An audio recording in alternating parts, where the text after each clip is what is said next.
Hello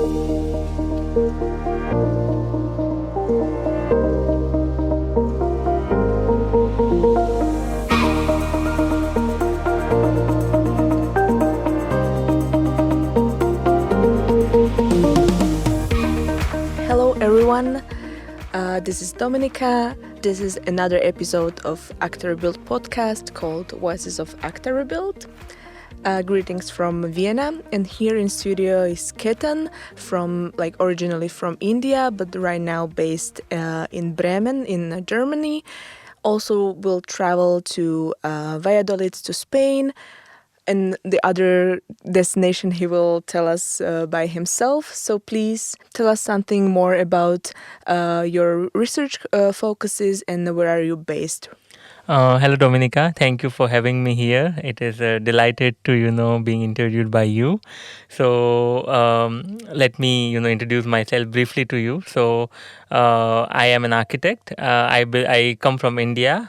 Before starting with this PhD, I was studying in Masters of Architecture at Venice, and shortly after that, I was enrolled into Actor Rebuild as a DC10. My research focus is on environmental impact of ultra-lightweight building skins. And it's such an interesting topic that I get to deal with, industrial research and academic research, because my main institution is an industry called Vector Foil Tech, who is working in the business of ultra-lightweight building skins from last 40 years. Okay, cool, Yes. cool. And can you tell us what stage of research do you think that we are at? In which year are you recently? Yeah, so I recently finished my first year, and I just started my second year.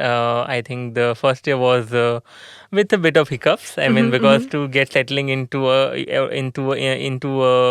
business oriented organization, and I see. also coping up with the universities. But it went nice, and I just started with my second year, and currently I am working on defining the framework, because my research is doing a prototype of second skin of an ultra lightweight building skin material called ETFE, which has a thickness in microns, so about 200 microns, and that is almost you can compare it, maybe the whole system 20 to 30 times lighter than the traditional glass.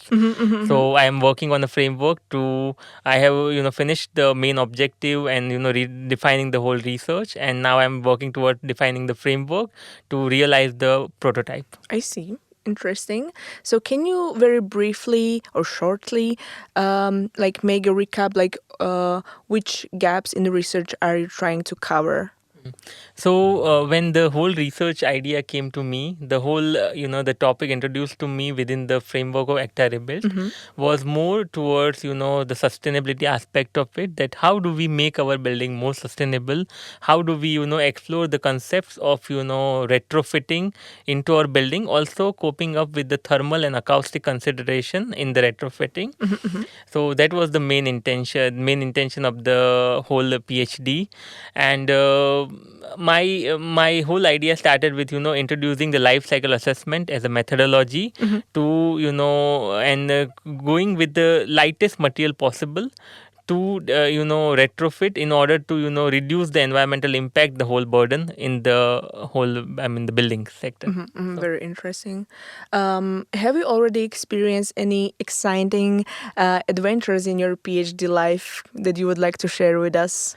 Yeah, definitely. I could share a few instances from my I would say my industrial journey, because I was repeating it again, that starting with I met a lot of diverse people here around within my program, and most of them started with the university, and I started with the industry. So took me some months to get settled in, because you are surrounded by a lot of people working in different departments, managing a real life project, and whatever you do will have an implication in the it will Real in the life. real life. Yeah. So that's why, so it was a bit overwhelming, I would say, in the initial month, but then we cope up well. So far I like my colleagues over there, and they are very supportive, and every day there is a new hustle, but I'm ready for it, I would say. Well, I'm very curious, like, how do you envision your research contribution to the overall goal of Acta Rebuild? Yeah. So, if I talk about Acta Rebuild in my perception, the project talks about retrofitting with acoustic and thermal consideration. It would be a general overview, I would say, in terms of it. What I am doing is, utilizing a material which is present within, last 40 years, but has not been fully explored, to its potential. The material which is, ultra thin can, has a excellent lifespan, and also, great optical behavior that, will be a perfect material to retrofit the old building that we are talking I about. see, yeah. So I think that would be an, novelty, I would say, part of my research and, addition to the Acta Rebuild. And moreover, with, this goal, the my, nature of my PhD and, my collaboration also give me an interesting approach to also do supplementary things. So also, being an architect, you are always, amazed by the beautiful structures and forms. So Sure. I also get to work with, few of the tasks. So it's quite exciting all the time. Cool. Are you working on something specific at the moment that you would like to share? Like, I know that you mentioned that you are working on your objectives, but is there anything special that you would like to? Yeah, definitely. So I would say, I mean, one thing was one of the objective that, to do the prototyping, to do the framework of it. But secondly, what I am currently working on a very exciting project where what we want to determine is the aging behavior of the ETFE foil. So it's a man-made material. It's a polymer, which is, which certainly known as the forever object that does not degrade in the environment. So we wanted to do the really that how does the age over time with the environment. We have sun, humidity, rain, so and ice, snow and everything. So does it really affect the material over a period of time? So I am working on few tests, mechanical tests of the material that we reclaim from a project that is almost 25, 30, 35 years old. So we are making a comparison that what do we find out about it I in that. see. And do you have laboratories in your company, or are you doing this experiment somewhere else? Yeah, so we have a in-house laboratory with some tests that we do inside the laboratory, including optical and mechanical uniaxial tests. But for biaxial tests, I plan to visit my second institution, Yeah. Politecnico Milano in Italy, where my where I'm enrolled as a PhD candidate, and in my department we have a biaxial biaxial testing machine, and surprisingly we also have a climate chamber, so we can also see at the different temperatures. Yeah, So that's super interesting. Yes. Can you share with us what kind of difficulties did you have to face till now in research and also in your personal life, for example, when you need to move from your country to another country? So can you tell us something about it? Yeah, definitely. So I would say within the research, the initial I would say sort of shock was to start within a enterprise and not into university. So I lacked in few months, because I was not aware what to do, what not to do, how to start, systematically. But then we coped up very well. So thanks to my supervisor, I would I will give it to them. And within personal life, definitely it affects, because Acta Rebuild is a very interesting program, but part of this whole consortium, you also have to travel at different places. You have to be there, and moving from one country to another where the culture, language, everything is very different can be sometime bit overwhelming to you as well. So well, back to your, like, let's say, professional life, are you planning any collaboration with other institutes or companies? I know that you already mentioned that you're planning to travel to Spain and to Italy, and also like you're already working in, let's say, company. But yes. yeah, are there any other possibilities in the future? What do you think? Yes, definitely because my main goal is towards sustainability. So I think most of my research will I will also collaborate into companies like EBU and DGNB.